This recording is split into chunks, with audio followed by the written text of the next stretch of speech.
I always say I want to start playing through all these games I own, but I never will if I don't start, right? I own at this point over 700 Steam games and over 100 GameCube games. I've gotten to the point where I have fatigue and I don't feel like playing any of them because I'm overwhelmed by how many they are. That's why I came up with this Herculean task of beating my backlog, one game at a time. I don't care how long it takes, I don't care how hard it might be, I gotta do this. This is episode 1 of a series I'm starting, and I want this to be the main content of my channel. Welcome to The Collection.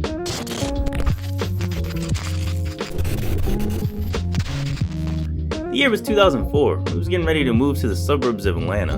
I was only a wee lad, I think 7 years old, and I was always running through batteries playing Pokemon Ruby at the time. And for my birthday, my dad finally caved in and bought me a GameCube with Pokemon Coliseum and 2 other games, X2, Wolverine's Revenge, which is another can of worms, and this game, The Hobbit. At the time, I don't even think I watched the Lord of the Rings movie. I was full-blown Pokemon fever at the time. I was watching Naruto on Fridays. I didn't care about no Hobbit. Just look at the case. You can tell it's banging off the Peter Jackson movies, based on the Lord of the Rings series. Special Hobbit trading card inside. Well, I mean, there isn't one inside because I bought it off of eBay, but what? If you aren't a Tolkien head, you would probably pick this game up and be confused. Of course, all the game really explains is where Bilbo got the ring in the Fellowship of the Ring. That's a little too far, I guess. I probably shouldn't have said that. But then again, this game is weird. I'm not really going to go over all the story as much because there's a 100-year-old book and a movie trilogy to watch to understand. Because there's a strict licensing of the Tolkien company, the game couldn't really deviate from the actual book. Though there are some things that I do not remember being in the book. Like, why does this goblin tell me what to do only to make me do all this shit then fight me? Why do you fight a necromancer in the middle of Workwood by yourself? Why the hell is there so many spiders? There is a part of after you escape the Wood Elves, you end up in Lake Town, and the entire chapter is really not that long in the book, but they just party and leave, really. Yeah, in this game, it's a grand adventure with this thieves guild conspiring with goblins in the shadow. I just want to rest, but Malik wants me to grab this, grab that. Oh, I don't remember the combinations, and how does the cider house guy not know there's an elaborate dungeon in his basement? His warehouse is not up to OSHA standards. Shut it down. Shut it down. I didn't get to see the ending because kind of soft locked my game. After escaping smog, there's a point where you gotta flood a ravine to get to the other side. Well, my dumbass pushed one of the rocks needed to flood down, and I couldn't get it back up because I already saved. So I would have to play through the entire game all over again to this point. Fuck that, I beat the game. I don't care.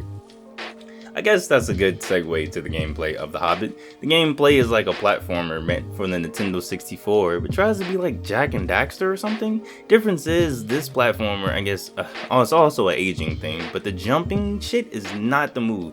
It's very hard and tedious. Bilbo doesn't snap or move as swiftly as other platformers. He's stiff, he's static. There's sections of platforming where you're programmed to jump quickly and efficiently based on other tropes in other games, and many times you have to stop, look around, assess the situation, because fall damage almost always is an insta-kill in this game.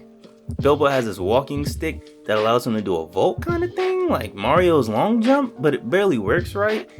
And combat's interesting. That's a compliment, I guess I can say. If jumping around like a madman and trying your best not to get stun locked to death is interesting combat to you. Then there's this weird lock-on mechanic when you press Y that turns the game into a Souls-like? Okay, I can't really say. That came out before it's Dark Souls.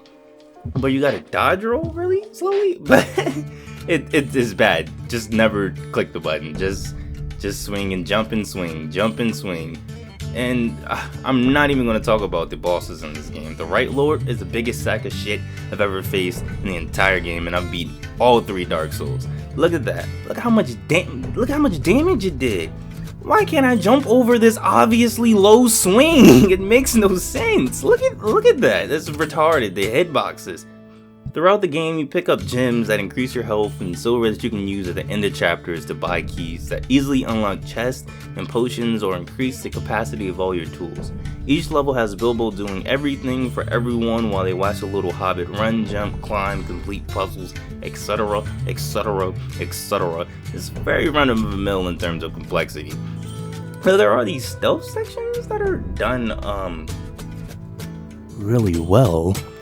As a kid, I couldn't for the life of me get past these damn trolls, but then again, I always thought keeping Raditz in line as a kid was super hard, so that shows my level of skill.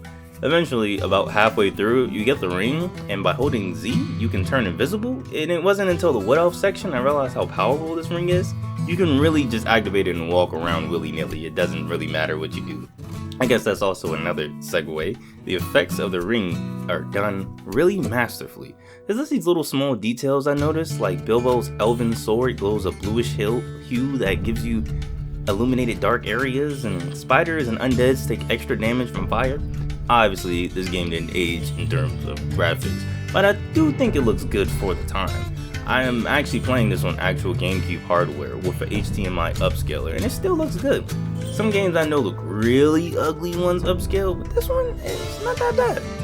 The girls are almost non-existent in this game. Very indistinguishable between is that how you say it? Indistinguishable between one another other than Thorn. Bilbo looks very adorable. I can't help but laugh anytime he's on the screen. He does his like little office stare at the camera. Look at it. It's so fucking priceless, I swear. The music is beautiful, though overbearing. There were these times I was playing and wondering why the music is so dramatic. It looks like a jumping puzzle. Why is it so loud? All the voice acting is actually really good. They put their foot in making sure you know specifically who's who. The goblins are fucking hilarious. Like this one that steals the black arrow.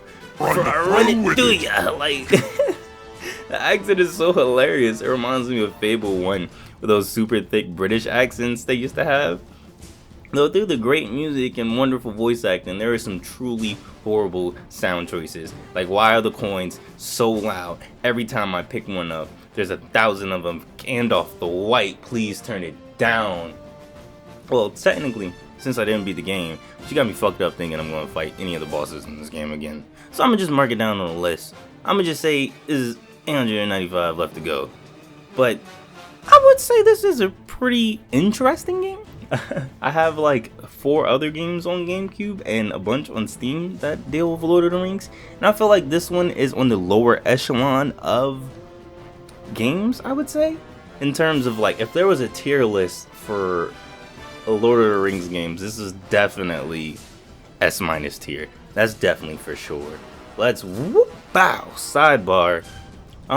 Please give me some feedback on this, because this is the first episode. I don't really know what to do, to be honest with you. I was just played the Hobbit and it was a really fun game. I just want to knock it out. I have a lot more games and I got a lot more coming. So if you want to see more, make sure you hit the like and subscribe button. I guess I should start plugging that in videos. And tell me what you suggest what I should play next. I have a bunch of them. My Steam profile is public, so you can check them out. And once again, this is Sondi with another video. Peace.